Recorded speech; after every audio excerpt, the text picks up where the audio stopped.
نبی پاک بے مثل و بے مثال ہے، لا مثل لہ ولا مثال لہ، حضور کی مثل بھی کوئی نہیں اور مثال بھی ہے ہی کوئی نہیں۔ اللہ کریم نے محبوب جیسا دوسرا بنائے کوئی نہیں۔ سمجھنی ہے بات آپ نے، حضور میں شک کوئی نہیں، پر ابو جہل نے شک کیا۔ نبی پاک میں شک کوئی نہیں، پر ابو لہب نے شک کیا۔ حضور میں شک کوئی نہیں، پر عتبہ اتیبہ شیبہ ان کا شک آخر تک نہیں گیا، حالانکہ حضور میں کوئی شک دور کرانے بھی آئے تو شک نہیں گیا۔ ایک دفعہ نہیں، کئی دفعہ، درجنوں دفعہ، بیسیوں دفعہ۔ ایک ابو جہل کو لے لیں، دماغ میں شک تھا حالانکہ حضور میں کوئی شک نہیں۔ ایک دن آ کے کہنے لگا کہ بتائیے میری مٹھی میں کیا ہے؟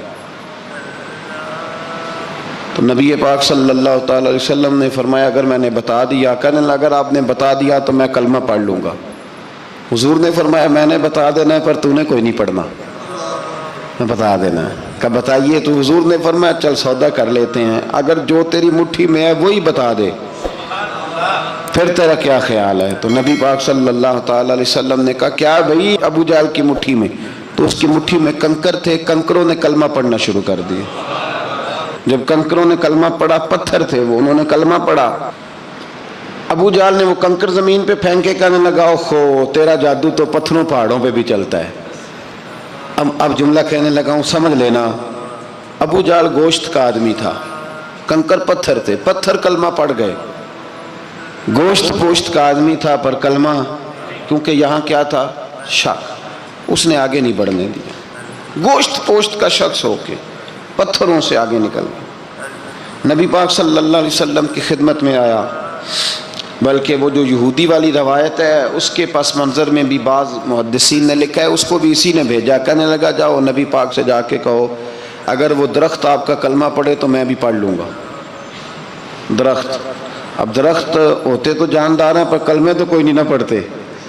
درخت سے بھی تو انسانوں سے کلمہ پڑھنے کی بات، اگر درخت پڑھے تو میں پڑھ لوں گا۔ نبی پاک صلی اللہ علیہ وسلم دور بیٹھے تھے، درخت دور تھا، اور امام سیوطی علیہ رحمہ نے لکھا ہے درخت بھی کیکر کا تھا۔